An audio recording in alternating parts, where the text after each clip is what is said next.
In 1885, city officials in Chicago halted construction on a building at the corner of LaSalle and Adams because they were genuinely afraid it would fall over. The architect, a Civil War veteran named William LeBaron Jenney, had done something no one had ever tried at that scale. He'd hung the entire weight of a 10-story office building on a skeleton of iron and steel instead of stacking it on thick masonry walls. The building weighed a third of what a conventional structure that size would have. When the inspectors finally let Jenney finish, what stood on that corner was the Home Insurance Building, widely considered the first skyscraper on Earth. It was demolished 46 years later, and that fact, that Chicago invented the skyscraper and then casually knocked down the first one, tells you almost everything you need to know about the place. But before the skyscrapers, before the fire that made them necessary, before the railroads that made the fires fuel, there was just a river and a smell. The Potawatomi called the place Chicago, a word whose meaning has been debated, but which most scholars connect to the wild onion or wild garlic that grew thick along the riverbanks. In the 1780s, a fur trader named Jean-Baptiste Point du Sable, born in Haiti, of African and French descent, married to a Potawatomi woman named Kittihawa, built a trading post on the north bank of the Chicago River, where it emptied into Lake Michigan. By the time he sold the property in 1800 for $1,200, he had a house, a smokehouse, a bakehouse, a barn, 30 head of cattle, 38 hogs, and 44 hens. He had, without knowing it, founded the third largest city in America. Fort Dearborn went up across the river in 1803, a wooden stockade named after the Secretary of War. The settlement that grew around it was tiny, muddy, and for decades, barely worth mentioning. Chicago was incorporated as a city in 1837 with a population of about 4,000. What it had going for it was location. The southern tip of Lake Michigan, where the Great Lakes water system came closest to the Mississippi River watershed. The Illinois and Michigan Canal, completed in 1848, bridged that gap. That same year, the Galena and Chicago Union Railroad laid its first tracks westward. Those two events, a canal and a railroad, both in 1848, turned a swampy trading post into a crossroads. Within 12 years, 11 rail lines ran into Chicago. By 1860, the population had exploded to over 112,000. The railroads didn't just bring people. They brought lumber from Wisconsin and Michigan, grain from the prairies, and livestock from everywhere west of the Appalachians. Chicago became the most important processing point for raw materials heading east from the frontier and the biggest interchange in the new national railroad system. The grain elevators along the river, massive wooden structures that could hold hundreds of thousands of bushels, made the city the hub of the nation's grain trade. The Chicago Board of Trade, founded in 1848, invented futures contracts as a way to manage the risk of grain prices between harvest and delivery, creating financial instruments that would eventually transform commodity markets worldwide. The lumber trade was equally vast. At its peak, more board feet of lumber passed through Chicago than through any other city on Earth. The city was built almost entirely of wood. The buildings, the sidewalks, even the roads. 2/3 of the structures were wood frame. The roofs were tar and shingle, and by the fall of 1871, it hadn't rained meaningfully since July. The fire started on the evening of October 8th in a barn belonging to Patrick and Catherine O'Leary on DeKoven Street on the west side. The famous cow story has never been proven. A journalist later admitted he may have made it up, and a man named Louis Cohn later confessed to having knocked over a lantern while fleeing an illegal card game in the barn. The truth may never be established, but the fire was real enough. The fire department had 185 men and 17 horse-drawn steam pumpers to protect the entire city. A watchman named Matthias Schaffer sent the fire crews to the wrong location. By the time they found the actual blaze, the southwest wind had taken it. The fire jumped the south branch of the Chicago River, ate through the business district, leapt the main stem, and consumed the north side. It burned for 2 days. When it stopped, 300 people were dead, 17,000 structures were ash across 3.5 square miles, and 100,000 Chicagoans, a third of the city, were homeless. The property damage was $200 million, which in 1871 was an almost incomprehensible sum. But here is the fact that made Chicago, Chicago. Most of the city's actual economic machinery survived. The stockyards on the south side were untouched. The lumber yards and mills along the river were mostly intact. The railroad tracks, the real arteries of the city's wealth, suffered almost no damage. Shipments of aid began arriving immediately because the trains still ran. The economy never stopped. It just lost its buildings. Potter Palmer understood this faster than almost anyone. Palmer was a dry goods merchant who had partnered with Marshall Field before going into real estate. He had opened the first Palmer House Hotel on State Street in September 1870. 13 days before the fire, actually. The furnishings alone had cost $100,000, half the construction cost of the entire hotel. The fire took it. Palmer walked into a bank, and on the strength of his name and his real estate holdings, secured a loan of $1.7 million, the largest individual loan in the country at that time. He rebuilt. The second Palmer House opened in November 1873 at a cost of $3.5 million, including $1 million for the land. The architect, John Van Osdell, had saved his blueprints from the fire, and from the experience he became an evangelist for terracotta tile as fireproofing. The new Palmer House was clad in iron and brick, insulated with clay tile, and advertised itself as the world's only fireproof hotel. The barbershop floor was inlaid with silver dollars. It was, in the language of a visiting British journalist, a gilded and mirrored rabbit warren, filled with Italian marble and populated by people talking about money and spitting about everything. The rebuilding was ferocious. Between 1872 and 1879, over 10,000 building permits were issued. The J. Cook banking collapse of September 1873 slowed things, and a second fire in July 1874 destroyed another 800 buildings over 60 acres. But the second fire accelerated the shift to fireproof materials. By the mid-1880s, Chicago had rebuilt itself almost entirely in brick, stone, iron, and terracotta. The city that burned because it was made of wood made sure it would never burn again. And something else was happening, something that would reshape every city skyline on Earth. The fire had compressed all that new investment into a tight commercial district. Land values in the Loop, named for the cable car lines that looped around the business core, were climbing so fast that the only direction left to build was up. The architects who gathered in Chicago during the rebuilding would become the most consequential group of designers in American history. They called themselves nothing at all. Later generations called them the Chicago School. Jenney's home insurance building in 1885 was the proof of concept. Burnham and Root's Montauk block on Monroe Street, 10 stories with 150 offices, had already pushed the boundaries a few years earlier. It was the first building in the city where construction continued through the winter, and the first in the world built at night, using the new technology of electric lighting. But the Montauk was still load-bearing masonry. Jenney's skeleton frame was different. It freed the walls from holding weight, which meant they could be thinner, which meant more windows, which meant light could reach the interior of deep floor plates. It meant, in short, that buildings could be as tall as the steel would allow. Burnham and Root's rookery followed in 1888, with its extraordinary light court and its steel foundations, the first use of that technique anywhere. Holabird and Roche's Tacoma building came in 1889, and then Dankmar Adler and Louis Sullivan gave the city the Auditorium building, which opened the same year. The Auditorium was a different kind of ambition, a mixed-use colossus containing a 4,000-seat theater, a 400-room luxury hotel, and a 17-story office tower, all wrapped in a single building of rusticated granite and limestone that Sullivan modeled, openly and admiringly, on Henry Hobson Richardson's Marshall Field wholesale store a few blocks away. Ferdinand Peck, the developer who commissioned it, wanted a democratic concert hall where the best seats weren't reserved for the wealthiest patrons. The theater was the first major public space in America entirely lit by incandescent bulbs, and the first with central air conditioning. When it opened on December 9, 1889, President Benjamin Harrison dedicated the building, and the soprano Adelina Patti sang "Home Sweet Home." Sullivan and Adler moved their offices to the top 2 floors of the tower. A young draftsman in their office named Frank Lloyd Wright helped with the interior ornament.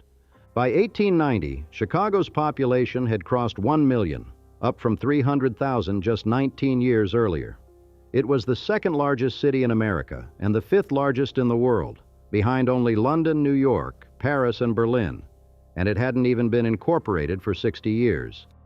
The engine was still the railroads, and the railroad's greatest creation in Chicago was the Union Stockyards. 9 railroad companies had pooled $100,000 in 1864 to buy 320 acres of marshland on the south side, between Halsted Street and Racine Avenue, 39th Street and 47th Street. By 1890, the yards had swelled to 375 acres with 2,300 livestock pens connected to the city's rail lines by 15 miles of track. The site could hold 75,000 hogs, 21,000 cattle, and 22,000 sheep at one time. In 1870, 2 million animals had been processed there. By 1890, that number was 9 million. The Vanderbilt family's New York Central Railroad had quietly acquired a controlling interest through the Michigan Central Line, making one of America's richest dynasties the silent financier of its bloodiest industry. Philip Armour, Gustavus Swift, Edward Morris, these were the names that built fortunes on what happened inside those gates at 850 West Exchange Avenue. Swift's great innovation was the refrigerated railroad car, which meant dressed beef could be shipped east without salting. That single invention upended the entire economics of the meat trade. As long as cattle had to be shipped live, meat on the hoof, the railroads held all the leverage and eastern slaughterhouses controlled the retail end. Once Swift could ship dressed beef in refrigerated cars, the Chicago packers controlled everything from purchase to plate. Armour liked to say he used every part of the pig except the squeal, and he very nearly meant it. The byproducts of slaughter were turned into glue, fertilizer, oleomargarine, soap, and pharmaceutical compounds. By 1900, the yards and the packing houses had spawned some of America's first truly international corporations, shipping canned and refrigerated meat to Europe, South America, and Asia. The meatpacking houses were, in a grim way, the precursors of the assembly line, except they ran in reverse, disassembly lines. Thousands of workers, many of them immigrants from Germany, Poland, Lithuania, and Bohemia, performed the same cut, the same motion, thousands of times a day. The hog receipts alone had risen from 392,000 in 1860 to 1.4 million in just the 1864 to 65 winter season, driven by Union Army contracts during the Civil War. Between 1865 and 1900, roughly 400 million animals passed through the yards. Upton Sinclair would publish The Jungle in 1906 and horrify the nation with his account of the conditions inside, but the workers already knew. They lived with it because the alternative, in Pilsen or in the old country, was worse. The neighborhoods they built around the yards, Bridgeport, Canaryville, back of the yards, became the densely packed, ethnically layered communities that would define working-class Chicago for a century. By 1900, more than 77% of Chicago's population was either foreign-born or the children of immigrants. Germans made up the largest group, followed by Irish, Poles, Swedes, and Czechs. Each group carved out its own parish, its own saloons, its own mutual aid societies. On a Sunday morning in Pilsen, you could hear Mass in Czech at one end of the block and in Polish at the other. The smell from the stockyards and the effluent that flowed into the South Fork of the Chicago River, known locally as Bubbly Creek because the decomposing animal matter released gas, could be detected for miles. The city's answer to its most spectacular sanitation problem was equally spectacular. In 1900, engineers reversed the flow of the Chicago River entirely so that its water and its sewage flowed away from Lake Michigan and toward the Mississippi watershed. It was one of the great engineering feats of the age, and downstream cities on the Illinois River were understandably furious. The tensions between labor and capital in this era were not abstractions. On May 4, 1886, a labor rally at Haymarket Square on the near west side called to protest the police killing of striking workers at the McCormick Reaper Works ended when someone threw a dynamite bomb into the police ranks. 7 officers died. The police opened fire on the crowd. 8 anarchist leaders were convicted, 4 were hanged, and the Haymarket affair became an international symbol of labor struggle.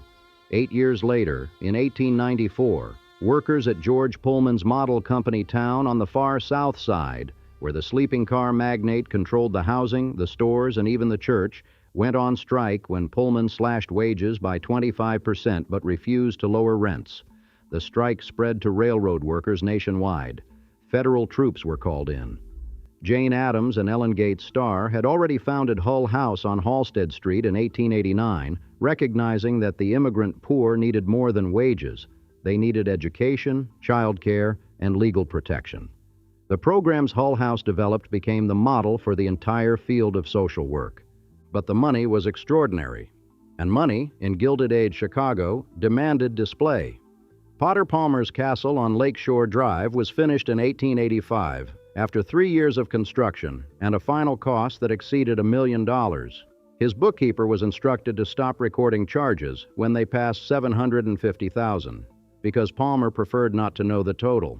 The mansion was designed by Cobb and Frost in a style best described as Romanesque gone mad, with turrets, minarets, an 80-foot spiral staircase with no center support, and exterior doors with no knobs or locks. You could only enter by being admitted from the inside. Bertha Palmer filled the 75-foot ballroom with French Impressionist paintings. When Potter Palmer died in 1902, he left his wife $8 million. She doubled it before her own death in 1918, largely through real estate investments in Florida. The Palmers' decision to build on the unfashionable North Side lakefront was itself a financial act of will.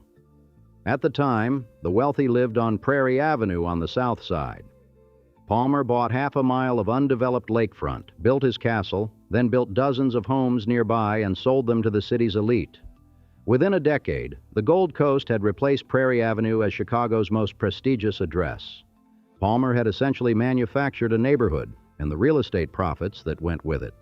Then came the fair. In 1890, Chicago beat out New York, Washington, and St. Louis for the right to host the world's Columbian Exposition, celebrating the 400th anniversary of Columbus's arrival in the Americas. A Chicago committee had raised $5 million in stock to fund construction. The lobbying effort was so aggressive that a New York newspaper columnist bestowed the nickname that stuck, the Windy City. Daniel Burnham was named Director of Works. His partner John Wellborn Root was the original design visionary, but Root died suddenly of pneumonia in January 1891 at the age of 41, just as planning was reaching its most critical phase. Burnham pressed on. He recruited Frederick Law Olmsted to design the landscape and chose Jackson Park, a scrubby stretch of lakefront on the south side, as the site. Olmsted conceived the grounds not as a garden, but as a seascape. Artificial pools, canals, lagoons, and a basin connected to the lake itself. The buildings around the Central Court of Honor were designed in a uniform Beaux-Arts style with a cornice height of 60 feet, their facades made of staff, a temporary mixture of plaster of Paris and cement that could be molded to look like marble. The area was painted white. Visitors called it the White City. It opened on May 1st, 1893. President Grover Cleveland pushed a button that set a giant Alice engine in motion, which activated the electrical system. The first time most Americans had ever seen a building illuminated by electricity at that scale. George Westinghouse had won the contract to light the fair with alternating current, defeating Thomas Edison's direct current system. The White City was, for 6 months, one of the most astonishing things anyone in America had ever seen. A Scottish travel writer said that it was perhaps the most flawless and fairy-like creation on a large scale of man's invention. The Ferris wheel, designed by Pittsburgh engineer George Washington Gale Ferris to out Eiffel, rose 250 feet over the Midway Plaisance and carried 36 cars, each holding 60 people. A replica Viking ship sailed from Norway to prove that the Norse had reached America before Columbus. Spray painting was invented on site as a way to coat the buildings quickly. Cracker Jack, juicy fruit gum, and the beef sausage that would become the Chicago-style hot dog all debuted at the fair. Pabst Beer claimed to have won the blue ribbon that became its name. 27 million people visited in 6 months, in a country of 63 million.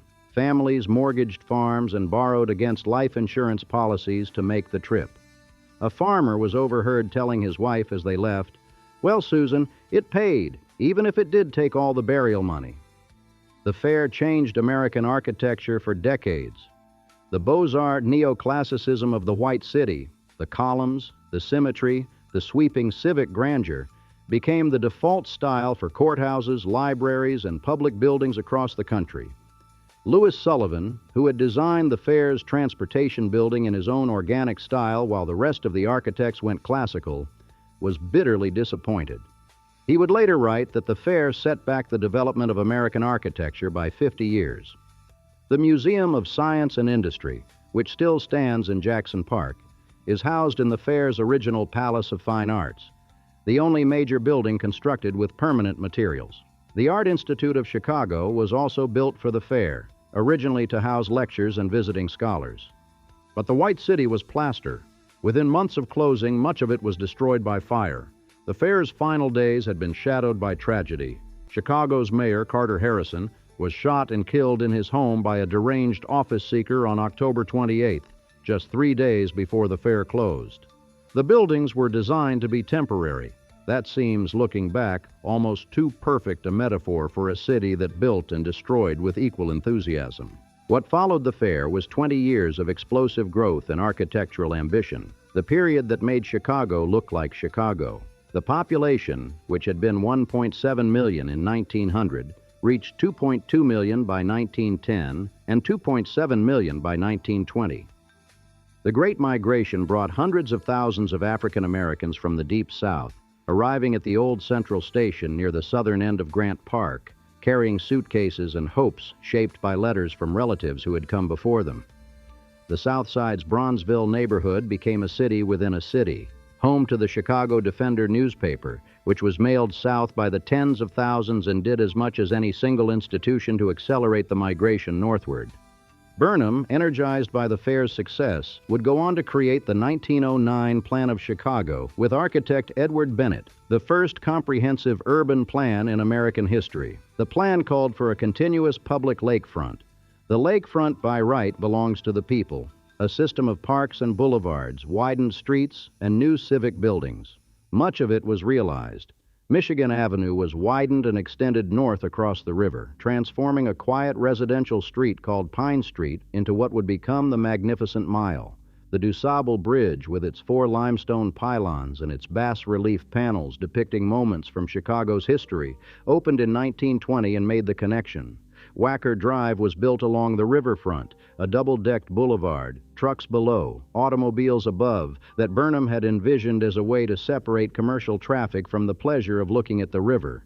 25 of Chicago's 29 miles of lakeshore became public parkland.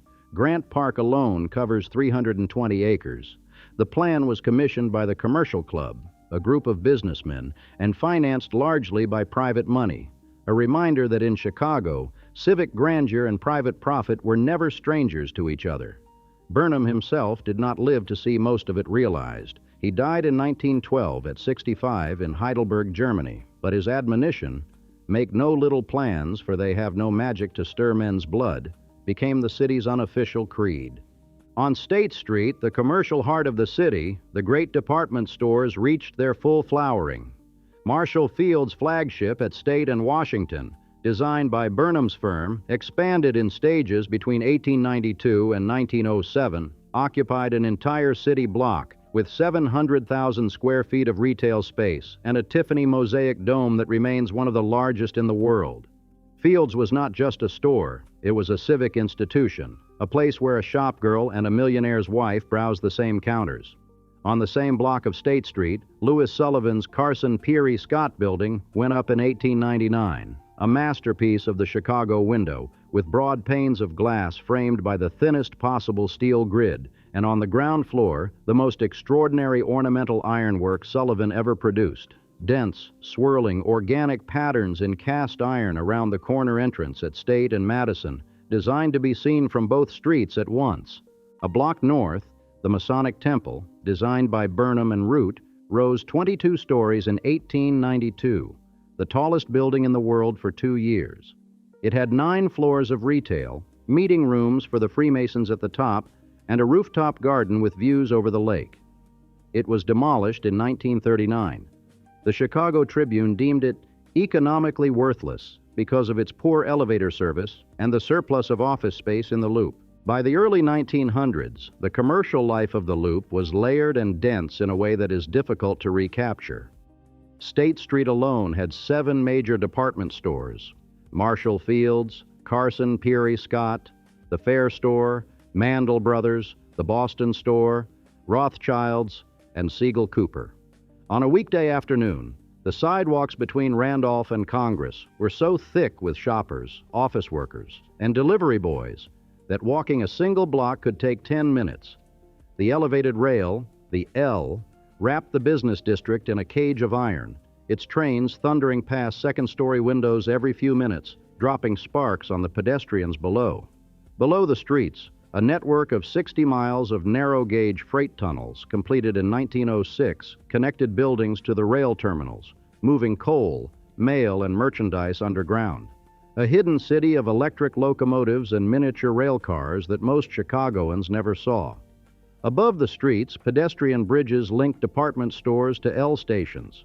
In 1897, Schlesinger and Mayer, soon to be Carson Peary Scott, opened a pedestrian bridge connecting its second floor to the Madison and Wabash elevated station amid considerable controversy over whether a private business should be allowed to attach itself to public infrastructure. At the Palmer House, permanent residents maintained elegant households in the upper floors while traveling businessmen filled the lower rooms. The hotel's lobby, with its painted ceilings and tessellated marble floors, was one of those places where you could stand for an hour and watch the entire commercial machinery of the Midwest pass through. Grain traders from the Board of Trade, cattle buyers from the stockyards, traveling salesmen with sample cases, lobbyists from Springfield, and society women in Worth gowns all moved through the same revolving doors. The Grand Pacific Hotel, the Tremont House, the Sherman House, these were the Palmer House's competitors, the Big Four of post-fire Chicago hotels, and together they formed a circuit of lobbies and dining rooms that functioned as the city's unofficial deal-making infrastructure. More business was transacted in those lobbies than in many of the office buildings surrounding them. And then there were the theaters. By the 1920s, the Loop was the entertainment capital of the Midwest. The Chicago Theater at 175 North State Street was the flagship, designed by Rapp and Rapp and built in 1921 for Balaban and Katz at a cost of $4 million. Its 6-story facade was an Arc de Triomphe in terracotta, and inside, the lobby was modeled on the chapel at Versailles. It seated 3,800 and showed first-run films alongside live jazz, vaudeville acts, and dance troupes. The Balaban and Katz chain pioneered the idea that the theater experience mattered as much as the film. They installed early air conditioning systems, hired uniformed ushers, and maintained marble restrooms that were considerably more luxurious than most of their patrons' bathrooms at home. The thinking was simple and correct. People would pay a premium for a few hours in a palace. During the 1920s, weekly revenues at the Chicago were 50% higher when jazz was included as part of the show. Within a block of the Chicago Theater were the Oriental, which opened in 1926 at 24 West Randolph with a fantasia of East Asian decorative motifs.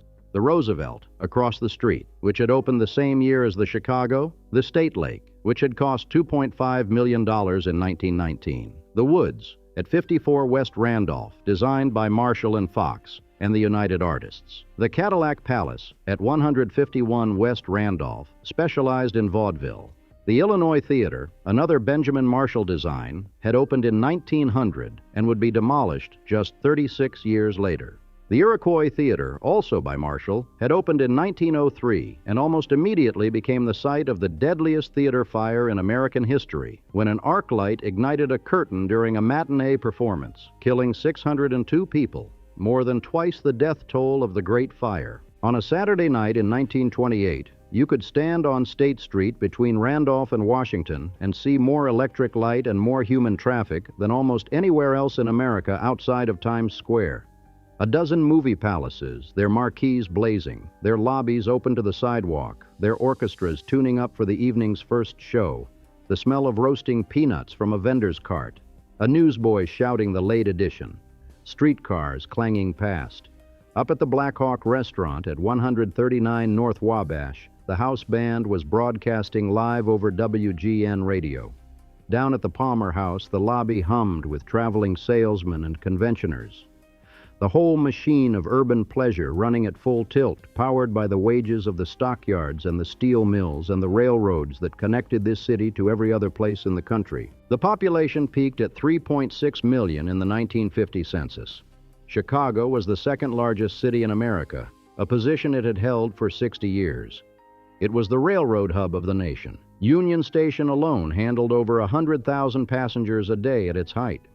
It was the meatpacking capital of the world, the steel center of the Midwest, the mail-order headquarters of America, and the convention city of choice for both political parties. It was also, by then, beginning to come apart in ways that wouldn't be fully visible for another generation.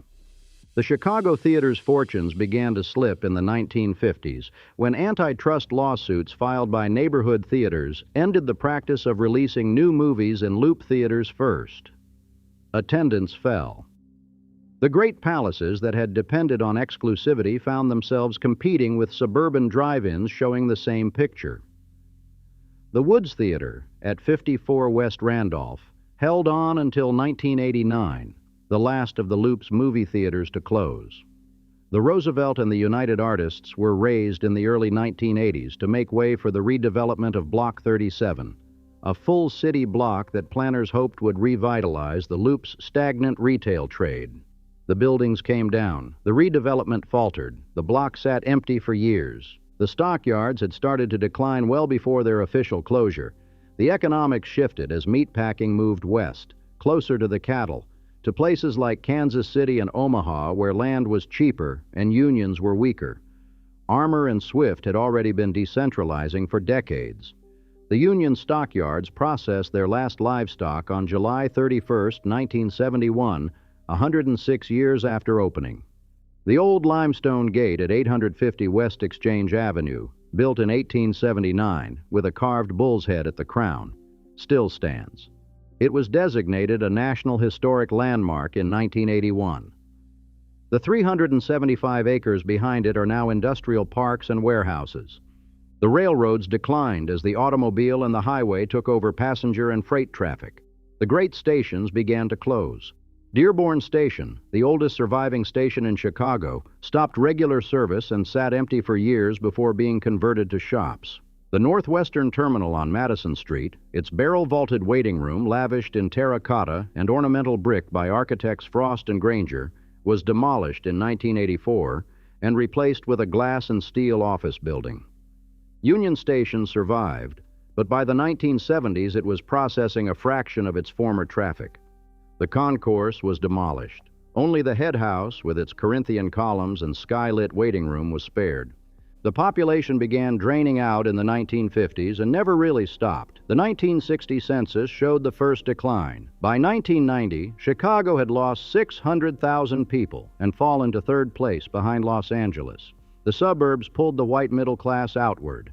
The expressways, built through the 1950s and 1960s, the Dan Ryan, the Eisenhower, the Kennedy, moved traffic faster, but also carved trenches through old neighborhoods, isolating communities and accelerating the departure of residents and businesses from the areas they bisected. What happened to the buildings was quieter than a fire, but just as thorough. Through the 1950s, 1960s, and 1970s, Chicago demolished significant buildings with an indifference that still startles preservation-minded visitors today. The Home Insurance Building, the first skyscraper, had been torn down in 1931 to make way for the Field Building. The Masonic Temple went in 1939. Frank Lloyd Wright's Midway Gardens, a visionary concert and dance hall in Hyde Park, lasted only 15 years before it was demolished in 1929. The Marshall Field Wholesale Store, Richardson's masterpiece, the building that inspired Sullivan's Auditorium, was razed in 1930. Two sandstone capitals survived and eventually ended up at the Art Institute. But it was the demolition of the Chicago Stock Exchange in 1972 that finally turned indifference into outrage. The Stock Exchange, designed by Adler and Sullivan and completed in 1894, was a 13-story building on LaSalle Street with Sullivan's signature ornamental terracotta, organic patterns of foliage and geometry that had no precedent in American architecture. Despite opposition from preservationists, from the Landmarks Commission, Even from Mayor Richard J. Daley, the building came down. A photographer named Richard Nickel, who had spent years documenting Sullivan's buildings as they were demolished one by one, entered the stock exchange during demolition to salvage ornamental fragments and photograph what remained. On April 13, 1972, a floor collapsed on him and he was killed. He was 43. Nickel had once written, "Great architecture has only two natural enemies, water and stupid men." The terracotta entrance arch was carefully disassembled and reconstructed at the Art Institute in 1977. The trading room interior was rebuilt inside the museum. Fragments of Sullivan's ornament, staircase balustrades, elevator grills, stenciled panels were distributed to museums around the world: the Met, MoMA, the Musée d'Orsay, the Victoria, and Albert. The building that Chicago destroyed is now displayed in pieces as sacred relics of American design in cities that would never have demolished it. The Palmer House survived barely. The third version of the hotel, a 25-story Holabird and Roche building completed in 1925 at a cost of $20 million, held 2,200 rooms and was briefly the world's largest hotel. It has remained open continuously, but by 2024, it faced a $338 million foreclosure suit. Potter Palmer's Castle on Lakeshore Drive fared worse.